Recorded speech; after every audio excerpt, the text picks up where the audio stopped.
Hi, and welcome back to Hyperstamper. I'm Laura, and I have the first journal of the series of 10 this week. Actually, second, sorry.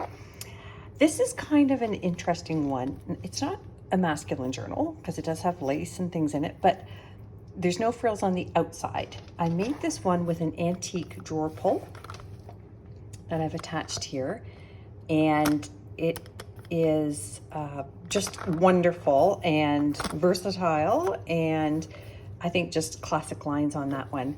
This book is called The University of Knowledge, and it's from the 1930s, and the cover here is a page I got from this world stamp album from the 1950s, which is it's fantastic.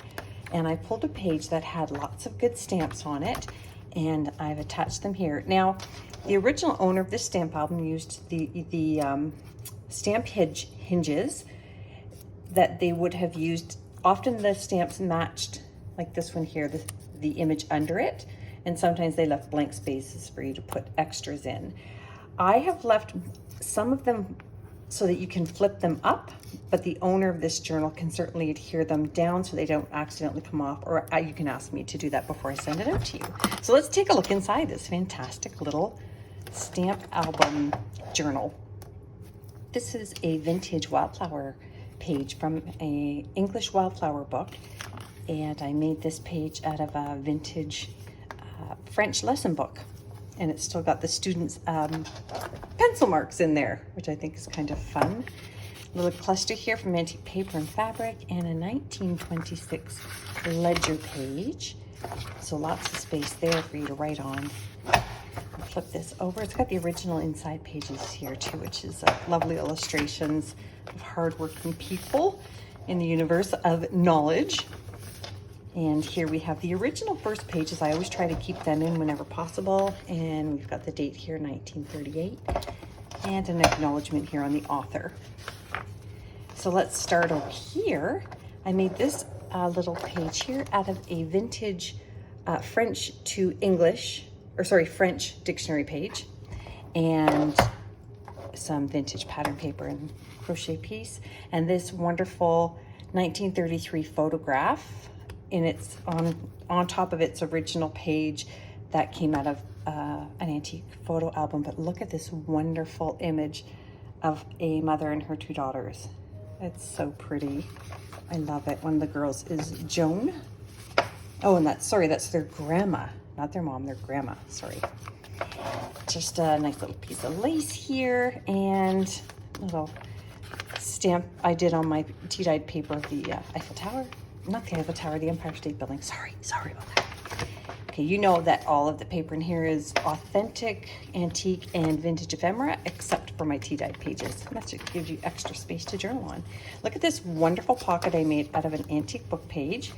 And all these little clusters are just fascinating for you to go through when you get your journal, because they're really fun little bits of antique paper I found.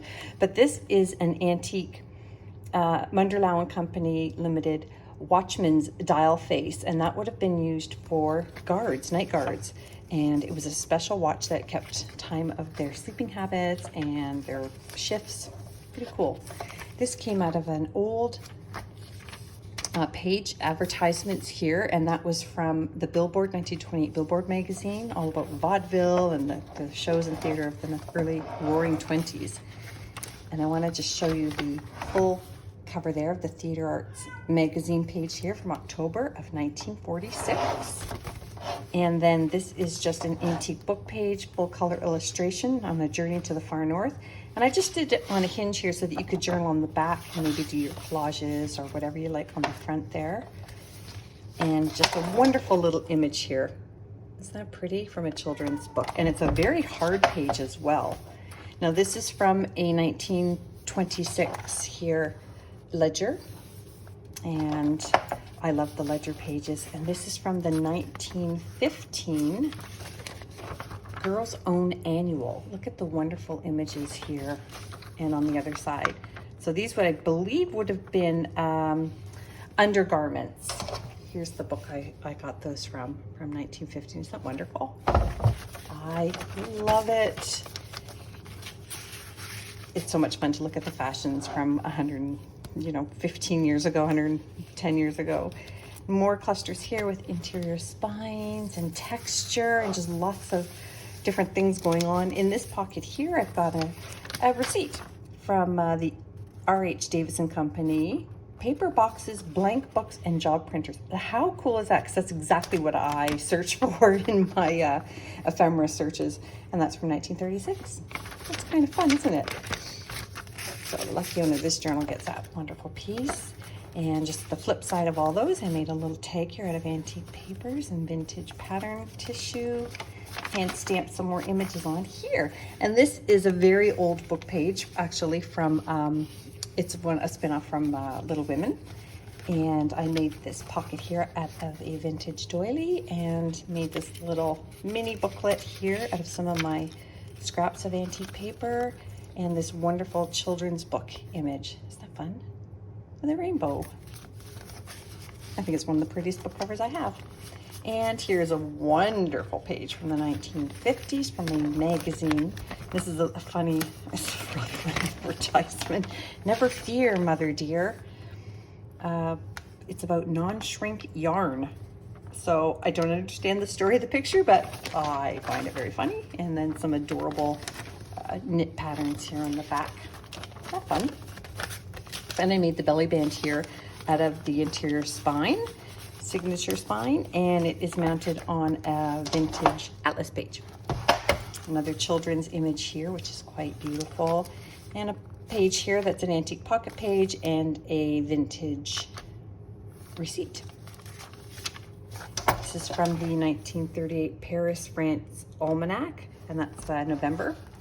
And it's this would have been the years during World War II, so sometimes it's really interesting to read some of the articles, have them Google translated, and appreciate the humor of the day to sort of get them through hard times.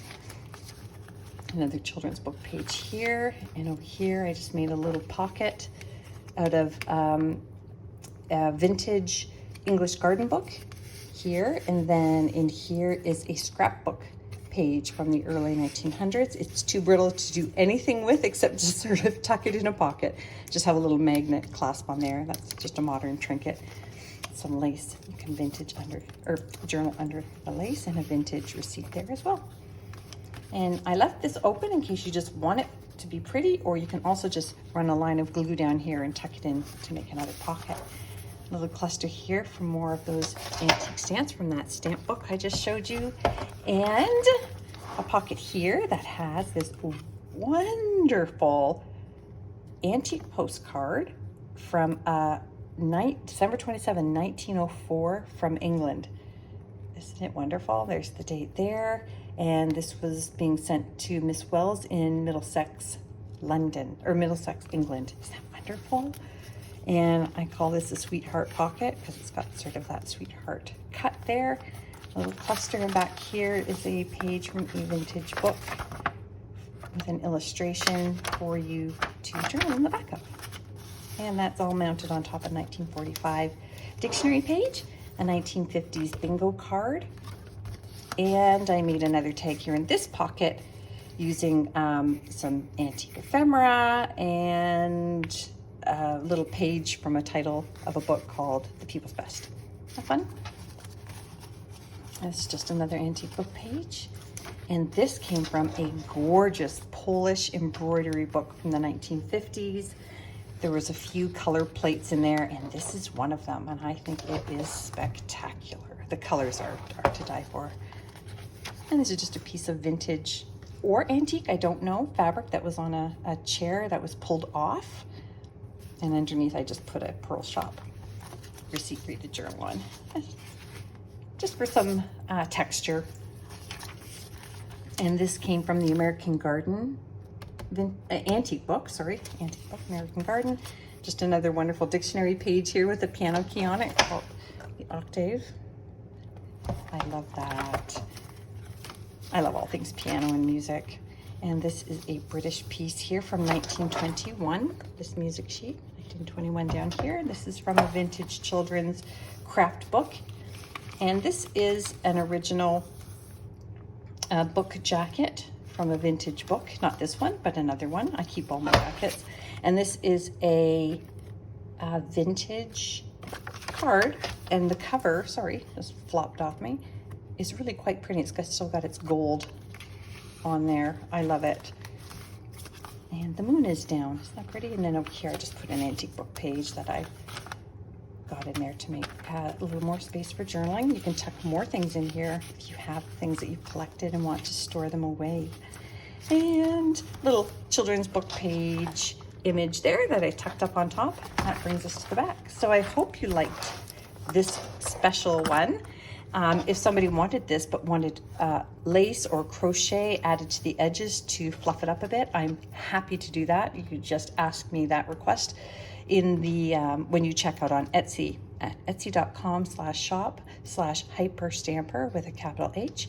And don't forget to subscribe so you can see these before they go on Etsy. I'll see you soon.